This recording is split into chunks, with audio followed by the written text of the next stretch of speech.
नमस्ते दोस्तों, आपका बंटी भाग 12। सवेरे देर तक की गहरी नींद भी बंटी के मन से मम्मी और डॉक्टर साहब का नंगापन न उतार सकी। आंख खुली तो मम्मी और डॉक्टर साहब जा चुके थे, पर नींद अंधेरे में लिपटे हुए उनके नंगे शरीर जैसे वही लटके हुए थे। जो कुछ उसने रात में देखा वो सच था। ऐसा हो सकता है। एकाएक उसकी नज़र ड्रेसिंग टेबल पर गई। वो शीशी, जादुई शीशी, और खट से ये शरीर उस शीशी के साथ जाकर जुड़ गया। उसे अच्छी तरह याद है, कल तो यह शीशी यहाँ नहीं थी, फिर कैसे आ गई, कब आ गई। और बंटी भैया, उसने जो जादू की शीशी सुंघाई तो बस राजकुमार का तो मगज ही फिर गया। वो अपने बाप को नहीं पहचाने, माँ को नहीं पहचाने, और तो और अपने को भी नहीं पहचाने। बंटी उछलकर भागा। बरामदा पार कर रहा था तो खाने के कमरे से मम्मी की आवाज़ आई, उठ गया बंटी, जल्दी कर बेटे, स्कूल को देर हो जाएगी। बंटी का मन हुआ 2 मिनट के लिए मम्मी के पास चला जाए, पर नहीं, मम्मी उसे पहचानेगी, कहीं चाटा ही मार दे तो। रात में मम्मी अपने को नहीं भूल गई थी। अम्मी और जोत तैयार हो रहे थे, उन्हें देखकर ही जाने कैसे तसल्ली मिली। उसने जोत का हाथ पकड़ लिया। वह उससे बोलकर, उसे छूकर अपने मन का डर भगाना चाह रहा था। कभी अकेले में डर लगे तो जोर जोर से बोलकर ही कैसी राहत मिलती है, अपनी आवाज़ ही कैसा सहारा देती है। तो इतनी देर से उठता है बंटी? देर नहीं हो जाएगी, जा बाथरूम में गर्म पानी रखा है, जल्दी से हाथ मुंह धोकर तैयार हो जा। जोत की बात, जोत की आवाज़, जोत का चेहरा, सब में उसे बड़ी तसल्ली मिल रही है। कल से ही उसे ऐसा लग रहा था। जब जब उसने जोत को देखा, जोत उसे हमेशा अच्छी लगी। जोत की तरफ देखते रहना भी उसे अच्छा लगता है। वो जल्दी से बाथरूम में घुस गया। नाश्ते की मेज पर सब बैठे हैं। मम्मी टोस्ट में मक्खन लगाकर दे रही है।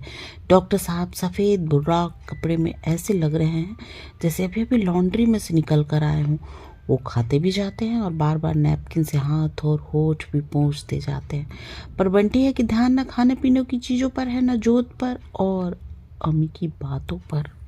सांझ घिरने को आई है। सारी भावनाएं तो गायब हो गईं, रह गई सिर्फ एक अपराध भावना, कुछ बहुत ही गंदा काम करने की अपराध भावना। क्यों आई मम्मी यहाँ? क्यों लाई उसे? आज 1 मिनट भी पढ़ने में मन लगा है नहीं उसका स्कूल में? अब किस तरह पढ़ेगा वो? उसने कसकर उंगलियों का क्रॉस बनाया। नहीं नहीं, वो अब कभी नहीं सोचेगा इन बातों को। कितना पाप चढ़ा होगा आज उस पर। क्या कर वह? कैसे अजीब सी असहायता घिर आई उसके चारों ओर। और रात आती ही अपराध भावना भय में बदलने लगी है। पता नहीं किसका भय, कैसा भय, पर कुछ है जो उसे दबोचे जा रहा है। खाने की मेज पर, बंटी ये पुलाव लो बेटे, सलाद नहीं खाते? अरे ये तो बहुत फायदा करता है। तुम्हें क्या दे अम्मी? बंसीलाल, आलू की सब्जी। ये सारे वाक्य, बर्तनों की खड़खड़, चम्मच, प्लेटों की टकराहट, आसपास बैठे लोग, सब गड्ढम-गड्ढ होकर जैसे एक अंधेरे में डूबते जा रहे हैं, और अंधेरा है कि बढ़ता ही जा रहा है। मम्मी बगल में बैठी बंटी का सिर सहला रही है। सो जा बेटे, मैं तेरे पास हूँ आज, बंसीलाल से कह दिया। वह दरवाजे के पास बरामदे में ही सो जाएगा। बरामदे की बत्ती भी जली रहेगी। फिर अम्मी है, जोत है, राजा बेटा मेरा। बड़ी देर तक सिर सहलाने के बाद मम्मी गई है। बत्ती बंद करते ही कमरे में सारा अंधेरा बंटी के मन में भर गया। भर ही नहीं गया, जैसे जम गया है। मन में आकर अंधेरा जम जाए तो कैसा लगता है, कोई जान सकता है? खट, मम्मी के कमरे का दरवाजा बंद हुआ और बंटी की आंखों के सामने चारों ओर नीली रोशनी फैल गई। और फिर उसकी उंगलियां कसकर एक दूसरे से लिपट गई। नहीं नहीं नहीं, रात भर बंटी किन किन लोगों के बीच भटकता रहा है, सब अनजाने अपरिचित चेहरे, अनदेखी जगह। वह कैसे आ गया यहाँ पर? ढेर सारे नंगे लोग बिल्कुल नंग धड़ंग आ रहे हैं, जा रहे हैं, कहीं भी खड़े होकर सूसू कर रहे हैं। वो भी नंगा होकर घूम रहा है। सूसू आई तो वहीं खड़ा खड़ा करने लगा। सूसू है कि खत्म ही नहीं हो रही, कितनी ढेर सारी सूसू की है उसने। ये क्या? सूसू से सारा बिस्तर भींगा हुआ। एक क्षण तो जैसे समझ में ही नहीं आया क्या हो गया, और जब समझ में आया तो एक दूसरी जगह के भय ने जैसे जकड़ लिया। भय नहीं, शर्म। उसके बीच नंगे हो जाने जैसी, सबके बीच नंगे हो जाने जैसी शर्म। खिड़की के पार सवेरा होने के पहले वाली फीकी फीकी रोशनी फैल रही है। अब वह क्या करे? हाथ फेर कर देखा, सारा बिस्तर गीला है, सारे कपड़े गीले हैं। उठकर कहाँ जाए, कैसे कपड़े बदले? और बिस्तर सवेरा होते ही सबको मालूम हो जाएगा। जोत, अमी, डॉक्टर साहब, बंसीलाल, क्या कहेंगे सब लोग, क्या सोचेंगे? शर्म, दुख, गुस्सा और फिर आंसू, ढेर ढेर आंसू। अमी और जोत उठे हैं। जोत ने उसे आवाज भी दी, पर वह है कि सांस तक रोके पड़ा है। वे दोनों तो चले गए, पर अब कैसे उठे? बंटी, उठ बेटा, स्कूल नहीं जाना। पर बंटी च्यों का त्यों पड़ा है। वह नहीं उठेगा, आज भी नहीं, कल भी नहीं, सारी जिंदगी नहीं उठेगा। जैसे वो सो नहीं रहा है, बस बिस्तर में जम गया है। मम्मी के पास आकर रजाई उठाई उसने और कसकर आंखें मूंद ली। और ऐसा जादू नहीं हो सकता कि बिस्तर सहित गायब हो जाए। अरे ये क्या? ओह, गुड मॉर्निंग किड्स। दरवाजे पर डॉक्टर साहब की आवाज़ सारे कमरे में फैल गई। अमित जो तो चले गए, उसे देखने के लिए ही तो आए हैं। मम्मी ने जल्दी से उस पर फिर रजाई डाल दी। तुम जरा उधर चलो। और फिर उसे गीले कपड़ों के साथ ही ऊपर से नीचे तक अपनी शॉल में लपेट लिया और उसके गीले बिस्तर पर रजाई ढक दी। बंटी की कपकपी छूट रही, पता नहीं सर्दी से या डर से। मम्मी बचाएगी, पर आखिर कितनी देर तक? अपने कमरे में लाकर मम्मी जल्दी जल्दी उसके कपड़े बदलवा रही है। चेहरे पर ढेर ढेर परेशानी है। सूसू करके नहीं सोया था बेटा? रात में आया था तो बंटीलाल को क्यों नहीं जगा दिया? पर बंटी से कुछ नहीं बोला जा रहा है। मन का सारा भय और आवेश केवल हिचकियों में फूटा पड़ रहा है। अब रो मत, रोता हुआ देखेंगे तो क्या कहेंगे सब लोग। मैं किसी को पता भी नहीं लगने दूंगी, चुप हो जाए एकदम। और ड्रेसिंग टेबल के सामने लाकर उसके बाल बनाने लगी। तो फिर वही शीशी। वो भीतर तक कांप गया। नाश्ते की मेज पर बैठा तो उसकी नज़र नहीं उठ रही है। सब जल्दी जल्दी नाश्ता कर रहे हैं, सब कुछ ना कुछ बोल भी रहे हैं, पर बंटी को लग रहा है कि जैसे वह सब चुप हैं और कुछ नहीं कर रहे हैं, उसी की ओर देख रहे हैं। जैसे सबको मालूम हो गया कि उसने बिस्तर में सूसू कर दिया। बिना देखे ही वो देख रहा है। मम्मी के चेहरे पर परेशानी है, डॉक्टर साहब के चेहरे पर उपेक्षा के भाव, जोत के चेहरे पर दया और अम्मी के चेहरे पर शैतानी चिढ़ाने वाला भाव। टोस्ट सेक सेक कर देता हुआ बंसीलाल मुस्कुरा रहा है। देखो इतना बड़ा बच्चा, और बस बंटी ही है बेहद बेहद शर्मिंदा। अपनी ही नज़रों में गिरा, सबसे तुच्छ बना। जैसे जैसे दूध के घूंट निकल रहा है, दूध से ज़्यादा आंसू के घूंट निकल रहा है। मम्मी परेशान होकर पूछ रही है, हाथ में वही जादुई शीशी जो बिल्कुल खाली है। तुमने शीशी खोली थी जोत? नहीं मम्मी, मैं तो आपके कमरे में गई ही नहीं। अम्मी, तुमने तो नहीं गिराया बच्चे? नहीं। बिना मम्मी की ओर देखे बड़ी लापरवाही से उसने जवाब दिया। गिराया हो तो बता दो बेटे, गिराया नहीं हो, मान लो गलती से गिर गया हो तो बता दो, मैं कुछ नहीं कहूँगी। नहीं, हमने खोली ही नहीं शीशी। हम क्या सेंट लगाते हैं? बंटी, तुमसे गिरा बेटे? नहीं। पर बंटी को खुद लगा जैसे अम्मी की तरह दबंग ढंग से वह नहीं कर सका। और ये मम्मी है कि उसे ही घूरे जा रही है। जो तो और अम्मी को क्यों नहीं घूरती ऐसे? एक मैं ही तो हूँ फालतू। पर गुस्सा है कि टिक नहीं पा रहा है। एक डर है कहीं ये शीशे ही नहीं बोलने लगे। मैं बताती हूँ असली चोर। कल जब पीछे के मैदान में उड़ेल कर ढेर सारी मिट्टी ऊपर से डालकर हांफता हांफता हुआ आया था, तो ठीक सिनेमा में देखे कार्टून फिल्म की तरह उस शीशे के हाथ, पैर, आँख, नाक निकल आए थे और वह बड़ी देर तक उसके आगे पीछे नाचती रही थी। कमाल है, सारी की सारी शीशी पलट गई और कमरे में कहीं खुशबू का नाम तक नहीं। तुम लोगों ने नहीं गिराई, बंसीलाल ने सफाई करते समय नहीं गिराई, गिरती तो सारा कमरा गमक जाता। कहाँ गया सारा सेंट? यह तो जैसे कोई जादू हो गया। जादू सब सही। जैसे एक बार ऊपर से नीचे तक फिर से एक सुरसुरी सी दौड़ गई बंटी के दोनों हाथों से, कसकर कुर्सी पकड़ ली। शेव करने के बाद तौलिए से मुंह को खूब जोर जोर से रखते हुए डॉक्टर साहब बोले, अरे छोड़ो, अब इतवार के दिन क्यों सवेरे सवेरे पछड़ा लेकर बैठ गई। जो हुआ सो हुआ, और मंगवा लेंगे। मंगवाने की बात नहीं है, पर आखिर जा कहाँ सकती है। मम्मी जैसे अपने से ही बोल रही है। स्वर में खींच और परेशानी है और चेहरे पर जैसे कोई गहरी चिंता उभर आई है। कहा ना, फॉरगेट अबाउट इट। डॉक्टर साहब ने मम्मी का कंधा थपथपा दिया। 1 सेंट की शीशी ही तो उलट गई है ना, कोई दुनिया जहान तो नहीं उलट गया। तुम्हारी दी हुई चीज़ थी, बुरा नहीं लगेगा। सवेरे सवेरे मूड खराब हो गया तो इसलिए परेशान हो रही थी मम्मी। और इसके साथ ही भय की जगह एक संतोष जगा और एकाएक नज़र मम्मी की जगमगाती हुई अंगूठी पर चली गई। ये तो डॉक्टर साहब ने ही पहनाई थी। शादी का सारा दृश्य फिर आंखों के सामने घूम गया। मन में फिर कहीं कुछ कुलबुलाने लगा। कोठी के दरवाजे में घुसते ही बाईं ओर 2 कमरे और एक बरामदा है। सवेरे 8 बजे से 12:30 बजे तक डॉक्टर साहब यहीं रोगियों को देखते हैं। बरामदे के खंबे पर परिवार नियोजन का एक बड़ा सा बोर्ड लगा है। डॉक्टर की सलाह मानिए 2 या 3 बच्चे बस। बंटी बरामदे के एक कोने में बस्ते के ऊपर बैठा हुआ बस की राह देख रहा है। बरामदे की बेंचें रोगियों से भरी हैं। 2 एक जमीन पर भी बैठे हैं। बंटी बड़े कौतूहल से उन्हें देख रहा है। कमरे में डॉक्टर साहब बैठे हैं। यहाँ से बंटी को वे भी दिखाई दे रहे हैं। शायद रोगी बारी बारी से अंदर जाते हैं। कैसे देखा जाता है रोगियों को? कैसे पता चल जाता है किसको क्या बीमारी है? नहीं है हालत तो बच्चे मत पैदा करो भाई। इस देश के लोगों को 2-3 भी नहीं, कुल 2 बच्चे पैदा करने चाहिए। खाने की कमी, कपड़े की कमी, जगह की कमी, नौकरियों की कमी। पो बंटी बस्ता लेकर भागा। क्यों रे बंटी, तू गाड़ी में क्यों नहीं आता यार? क्यों आऊँगा गाड़ी में? घर से निकलो और सीधे स्कूल पहुँच जाओ। न किसी से बोल सको न कुछ। बस में कितना मज़ा आ रहता है। गाड़ी में तो मैं शाम को घूमता हूँ, पर भीतर से कोई बोल रहा है झूठ झूठ। नहीं बेटे, बच्चे लोग यहाँ सोएंगे। एक कमरा उभरता है और ढह जाता है। फिर एक कमरे में जैसे तैसे ठूसा हुआ सामान अपने घर का, उदास उदास सा, और उतना ही उदास सा बंटी उसे उस सामान के बीच खड़ा दिखाई देता। कहीं कोई और कुछ न पूछे, इसलिए बंटी बाहर सड़क की ओर देखने लगता है।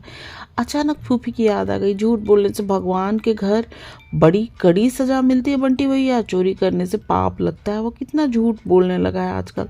सब गंदे गंदे काम करता है, गंदी गंदी बातें सोचता है। अब क्या होगा अब उसका? ड्राइंग की क्लास हो रही है। सर ने बोर्ड पर एक बोतल और एक प्लेट प्याला खींच दिया। बनाओ अपनी अपनी कॉपियों में। क्लास में शोर होने लगा। कोई किसी से रबड़ मांग रहा है तो कोई किसी से शार्पनर। कुछ बच्चों लड़कों के बीच क्रॉस जीरो वाला खेल शुरू हो गया। चुपचाप काम करो। थोड़ी थोड़ी देर बाद सर सारे पीरियड तक इसी तरह चिल्लाएंगे, बताओ तुमने खोली शीशी, तुमने खोली शीशी, तुमने खोली। बोर्ड पर प्लेट प्याले की जगह मम्मी का चेहरा घूमने लगता। वह क्या समझता नहीं मम्मी उसी पर शक कर रही है। करे, उसका क्या जाता है, उससे कहकर देखे। फिर बोर्ड पर बनी बोतल एकाएक डॉक्टर साहब की टांगों के बीच में आकर उल्टी लटक गई। छी। फिर वही सब बातें। उसने मन ही मन प्रॉमिस किया था कि अब वो कभी ऐसी गंदी बात नहीं सोचेगा, पर बात है कि फिर भी मन में आ ही जाती। उसने उंगलियों का क्रॉस बनाया। अब कभी नहीं, अब कभी नहीं। भूगोल की क्लास चल रही। गंगा की यात्रा। गंगा हिंदुओं की पवित्र हिंदुस्तान की एक बहुत ही महत्वपूर्ण नदी है। यह हिमालय पर्वत के गंगोत्री नामक ग्लेशियर से निकलती है। सर स्केल से बोर्ड पर लटके मैप में गंगोत्री दिखा रहे हैं। पहाड़ी मार्ग में ही इसमें अलकनंदा और मंदाकिनी नामक नदियाँ आकर मिलती हैं, तो इसकी धारा मोटी और गति तेज हो जाती है। हरिद्वार पर आकर इसका मैदानी मार्ग शुरू हो जाता है। हरिद्वार हिंदुओं का एक प्रमुख तीर्थ स्थान है। और सर ने स्केल से नक्शे में हरिद्वार दिखा दिया, पर नक्शे के हरिद्वार से बंटी के मन में हरिद्वार की कोई तस्वीर नहीं उभरती है। गंगा तो आगे चली जाती है, पर बंटी के मन में हरिद्वार ही अटक कर रह जाता है। नदी के किनारे कोई जगह है, पता नहीं कौन सी, पर वही फूफी आंखें मूंदे माला फेर रही है। बंटी झपट कर माला छीन लेता है। फूफी चिल्ला रही है, अरे बंटी भैया पाप लगेगा, पूजा में विघ्न डालते हो, कैसे पापी हो। और बंटी आंखें मूंद कर माला फेरने लगता है, जोर जोर से बोलकर, धर्मी करे धर्म, फल पापी के होए। फूफी उसके पीछे दौड़ती है। वो माला पानी में फेंकने लगता है कि अचानक माला शीशी में बदल जाती है। वो खड़ा खड़ा शीशी में से पानी में कुछ उलट रहा है। बताओ तुमने खोली शीशी, तुमने खोली। लोगों का ऐसा विश्वास है कि संगम में नहाकर सारे पाप धुल जाते हैं। संगम कैसे जाया जाता होगा? वो भी एक बार जरूर जाएगा। बंटी का पाप भी जरूर धुल जाएगा। बंगाल में आकर इसका नाम हुगली हो जाता है। कलकत्ता इसके किनारे एक बहुत बड़ा बंदरगाह है। कलकत्ता और ढेर सारे बंदरों के बीच से पापा का चेहरा दिखाई देने लगता है। पापा की तरह तरह के चेहरे। कितनी बार उसने सोचा, पर पापा को चिट्ठी नहीं लिखी। अच्छा, पापा ही लिखते थे। उन्हें क्या मालूम नहीं कि मम्मी उसे लेकर दूसरे घर में आ गई है। वकील चाचा भी कितने दिनों से नहीं आए। अच्छा रूप, बताओ गंगा कहाँ से निकलती है? बंटी खड़ा हो गया। गंगा, नक्शा, हरिद्वार, फूफी, बंदर, पापा, संगम, जाने कितने नाम है, जाने कितने चेहरे हैं। भीड़ सी लग जाती है और सब गड्ढम गड्ढ हो जाते हैं, एक के ऊपर एक, और पता ही नहीं लगता गंगा कहाँ से निकली। बंटी स्कूल से लौटा तो मम्मी घर में भी नहीं मिली। अम्मी जोत नहीं लौटे थे और मम्मी अकेली ही थी। बंटी को अच्छा लगा, अकेली मम्मी हो तो घर में भी अपना लगने लगता है। तुम आज कॉलेज नहीं गई मम्मी? नहीं बेटे, सब सामान जमाना था इसलिए 2 दिन की छुट्टी ले ली। मम्मी ने बंटी के हाथ से बस्ता ले लिया। कमरे में आया तो देखा जोत की और अम्मी की अलमारी के बगल में एक और लंबी सी अलमारी खड़ी है। देख बंटी, तेरे लिए एक अलमारी लगवा दी है। 2 खानों में तेरे कपड़े हैं और 2 में तेरे खिलौने। अब ठीक से रखना अपनी अलमारी को। मम्मी इस तरह कैसी लग रही? टीटू की अम्मा काम करते हुए जैसी लगती थी वैसी ही। बंटी ने अलमारी खोली। दवाइयों की बदबू का एक भभका सा उमड़ कर आया। यह क्या? इसमें से कैसी कैसी दवाई की सी बदबू आ रही है? बंटी छिटक कर पीछे हट गया। कुछ नहीं बेटा, डॉक्टर साहब के दवाइयों की अलमारी मैंने तेरे लिए खाली करवा ली। 2-4 दिन में यह महक उड़ जाएगी। नहीं चाहिए हमें ऐसी अलमारी। घर का सारा आलतू फालतू सामान मेरे लिए, अपने लिए कैसा बढ़िया कमरा, कैसी है बढ़िया अलमारी। मम्मी एकदम पलट कर खड़ी हो गई। एक क्षण बंटी का चेहरा देखती रही, फिर पास आकर दोनों हाथ पकड़े और खींच कर पलंग पर बैठ गई। क्या कह रहा है ये? फालतू है। पता है डॉक्टर साहब की कितने काम की थी अलमारी? मैंने खास तौर से तेरे लिए खाली करवाई। तू है कि तो क्यों खाली करवाई? दे दो डॉक्टर साहब की अलमारी उन्हें। बंटी और मम्मी एकटक उसका चेहरा देख रही है। क्या है उसके चेहरे पर जो ऐसे देख रही? एक बात कहूँ बेटे, मानेगा? अब बंटी की आंखें मम्मी के चेहरे पर टिक गई। तू डॉक्टर साहब को पापा क्यों नहीं कहता? बंटी चुप। आंखों के आगे कहीं अपने पापा की तस्वीर तर गई। बोल, कहेगा ना आपसे? नहीं। क्यों? मेरे पापा तो कलकत्ते में है। मम्मी एक क्षण चुप, चेहरा कहीं हल्के से सख्त हो आया। ठीक है, पर जोत और अम्मी भी तो मुझे मम्मी कहते हैं।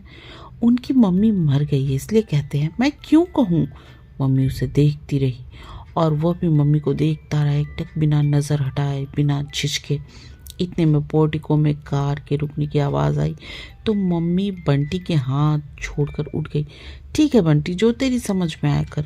स्वर में सख्ती नहीं थी, गुस्सा भी नहीं था, शायद दुख था।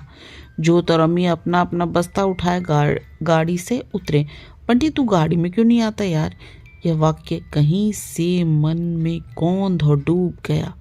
आ गए तुम लोग? चलो जल्दी से हाथ मुंह धोकर कपड़े बदलो, मैं नाश्ता लगवाती हूँ। देखो बंटी को भी रोक रखा था अभी तक। हाँ, बंटी तो है ही फालतू। अब ये लोग घंटा भर और नहीं आते तो तुम और रोके रखती बंटी को। बंटी को भूख थोड़ी ही लगती है। अरे बंटी भैया, तुम पहले कुछ खा लो, सवेरे के गए हो, तुम्हें भूख नहीं लगती? हमारा तो यहाँ जी कलपता रहता है, तुम्हारे लिए उसी फूफी याद आ जाती है।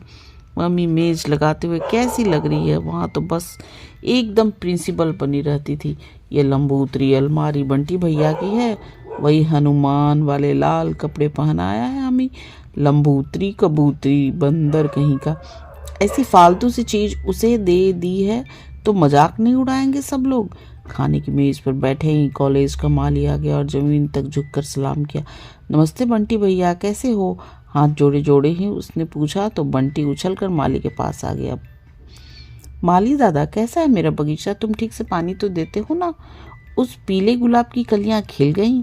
कितनी बातें उसे पूछनी है। माली क्या आया जैसे उसके साथ बंटी का घर चला आया, बंटी का बगीचा चला आया। एक के बाद एक फूलों के नाम लिए जा रहा था। बंटी और उत्साह है कि जैसे मन में समा नहीं रहा है। माली, अब उससे भी अच्छा बगीचा यहाँ लगाओ बंटी के लिए। पहले यहाँ की सफाई करके खाद वाद डाल दो, फिर जो गमले और पौधे ज्यों के त्यों आ सके उन्हें वैसे ही ले आना। बाकी एकदम नहीं आएंगे पौधे, मेरे बगीचे को हाथ नहीं लगाएगा कोई। मैं अभी से कह देता हूँ माली दादा, तुम बिल्कुल नहीं छूना। स्वर में आवेश भी है और आदेश भी। यह उसके अधिकार की सीमा है। तुमने कमरा नहीं दिया, लंबूतरी अलमारी लगा दी। बहुत चाहने पर भी वो जैसे कुछ बोल ही नहीं सका। पर उसका बगीचा, माली की गिजगिजी आंखों में जैसे कुछ तैरने लगा। इसे बनाए ना तू अपना बगीचा? मम्मी ने प्यार से उसके कंधे पर हाथ रखकर जैसे मनोहर की, नहीं बिल्कुल नहीं, ये मेरा बगीचा। बीज और कलम लगा लगा कर बनाओ अपना बगीचा तो पता लगेगा कैसे बनता है बगीचा। ऐसा ही होता है बहू जी, ऐसा ही होता है, अपने बोए सीजे पौधे से ऐसा ही मोह होता है, बिल्कुल संतान जैसा। जहाँ एक बार लगाओ वहाँ से उखाड़ा नहीं जाता। और फिर थरथराते गले से बोला, तुम एक बार आकर देख जाना बंटी भैया, तुम्हारे बगीचे को मैं जान से भी ज़्यादा प्यार करता हूँ। बंटी माली के हाथ में झूम गया। माली के हाथ को छूकर लग रहा है जैसे वो अपना बगीचा छू रहा है, उस पर हाथ फेर रहा है। कल परसों वह किसी दिन जरूर जाएगा।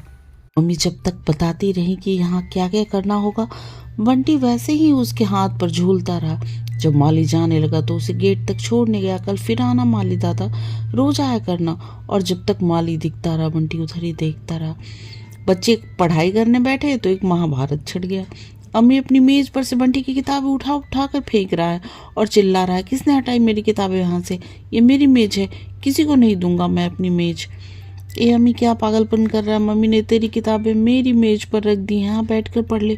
पर जोत अम्मी को रोकती रोकती इतने में बंटी घुसा और ले और फेंक मेरी किताबें और फेंक। और अम्मी की किताबें हवा में कलाबाजी खाते हुए जमीन पर लौट गई। और फिर दोनों गूंद के घूसे मुक्के बंटी ने खींच खींच कर 2 थप्पड़ जड़े तो अम्मी जोर जोर से चीखा और बंटी की बाह पर दांत भर कर काट लिया। मार डाला रे, मम्मी दौड़ी हुई आई, ये क्या हो रहा है? उन्होंने झपट कर दोनों को अलग किया। बिना कुछ किए ही जोत एक और सी अपराधी सी खड़ी ही रही। मैं मारूंगा इसको, मारूंगा, देखो क्या किया है इसने। और गुस्से में कांपते हुए बंटी ने अपनी बांह आगे कर दी। 2 दांत मांस के भीतर तक गड़ गए थे और खून छलक आया था। अम्मी ये क्या किया है तूने? इस तरह काटते हो बड़े भैया को? मम्मी ने बहुत सख्त आवाज में कहा। अम्मी रोता जा रहा है और घुर घुर कर बंटी को देखता जा रहा है। बस हो गया डांटना, लगाती न थप्पड़। अभी वह ऐसे काट लेता तो?